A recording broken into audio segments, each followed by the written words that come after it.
मित्रांनो, तुमच्याकडे जर रेशन कार्ड असेल तर तुमच्यासाठी अतिशय महत्त्वपूर्ण ही माहिती आहे। एप्रिल महिन्यापासून रेशन कार्ड रद्द होणे ही प्रक्रिया राज्य सरकारच्या माध्यमातून सुरू करण्यात आली आहे। One nation one ration card अंतर्गत संबंध महाराष्ट्रामध्ये सध्या मोहीम सुरू आहे। या मोहिमे अंतर्गत जर तुमचे रेशन कार्ड अपात्र किंवा रद्द होऊ द्यायचं नसेल तर त्यासाठी तात्काळ एक काम करायचं आहे। कोणतं काम पूर्ण करायचं आहे? भरपूर अशा लाभार्थ्यांचे नावे रेशन कार्डामधून कमी होणार आहेत आणि रेशन कार्ड सुद्धा रद्द होणार आहेत। कोणाचे रेशन कार्ड रद्द होणार आहे, कोणाचे नावे रेशन कार्डामधून कमी होणार आहे, या संदर्भातील व्यवस्थित माहिती आपण या व्हिडिओच्या माध्यमातून समजून घेणार आहोत। त्यासाठी नक्की हा व्हिडिओ शेवटपर्यंत पहा। रेशन कार्ड ज्यांच्याकडे असेल, यामध्ये पिवळा रेशन कार्ड असेल, पांढरा रेशन कार्ड असेल किंवा केसरी रेशन कार्ड असेल, तुमच्याकडे रेशन कार्ड असेल तर तात्काळ तुम्हाला ई-केवायसी करून घ्यायची आहे। ई-केवायसी तुमच्या गावातील रेशन दुकानदाराकडे जायचं आहे आणि त्या ठिकाणी तुमचा आधार कार्ड नंबर देऊन तुमचा अंगठा मशीन वरती लावून ई-केवायसी करून घ्यायची आहे। बाहेर कोणत्याही ठिकाणी तुम्हाला ई-केवायसी करता येणार नाही। राज्यातील कोणत्याही दुकानदाराकडे कोणत्याही गावामध्ये जाऊन सहज तुम्ही ई-केवायसी करू शकता। या ऑनलाइन ई-केवायसी OTPच्या माध्यमातून सध्या करता येणार नाही। फक्त तुम्हाला बायोमेट्रिक मशीन वरूनच ई-केवायसी करता येणार आहे।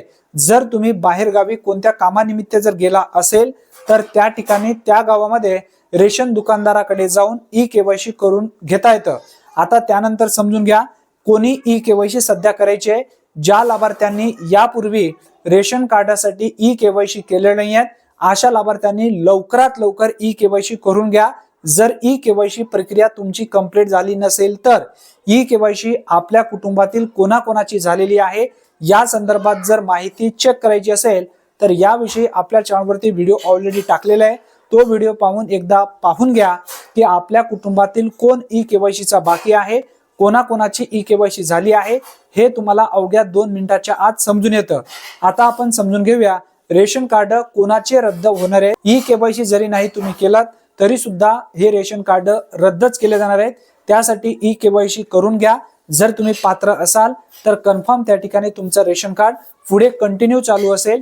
जर तुम्ही ई-केवायसी केली नाही, जर तुम्ही ई-केवायसी पासून वंचित राहिला तर तुमचे रेशन कार्ड या ठिकाणी वंचित राहू शकते। आणि ज्यांची ई-केवायसी अद्याप तरी झालेली नाही आहे अशा लाभार्थ्यांना रेशन कार्डावरती मिळणारे जे लाभ आहे ते पूर्णपणे थांबू शकतात। ज्यांची ई-केवायसी बाकी राहिली आहे त्यांनी लवकरात लवकर करून घ्या। ज्यांच्या नावाने 4 व्हीलर आहेत, जे नोकरीला आहेत म्हणजे गव्हर्नमेंट सर्व्हिसला आहेत अशा लाभार्थ्यांचे सुद्धा नावे कमी होणार आहेत। याचबरोबर जे लाभार्थी इन्कम टॅक्स भरत आहेत अशा लाभार्थ्यांचे सुद्धा रेशन कार्डामधून नाव कमी केले जाणार आहे आणि रेशन कार्ड हा त्यांचा पूर्णपणे अपात्र ठरवला जाणार आहे। ही मोहीम राज्यामध्ये सध्या सुरू आहे। तुमच्या गावातील रेशन दुकानदाराकडे जा, आत्ताच चौकशी करून घ्या आमच्या कुटुंबातील कोणकोणत्या लाभार्थ्यांची ई-केवायसी पूर्ण झाली आहे, कोणाची ई-केवायसी बाकी आहे, ज्यांची बाकी राहिली आहे त्यांची अंगठा मारून लवकरात लवकर ई-केवायसी करून घ्या। हा एक दिलासा देणारा अपडेट असल्यामुळे जास्तीत जास्त लाभार्थ्यांपर्यंत हा व्हिडिओ नक्की शेअर करा। चॅनलवरती जर तुम्ही पहिल्यांदाच आला असाल तर चॅनलला सबस्क्राईब करून ठेवा। धन्यवाद।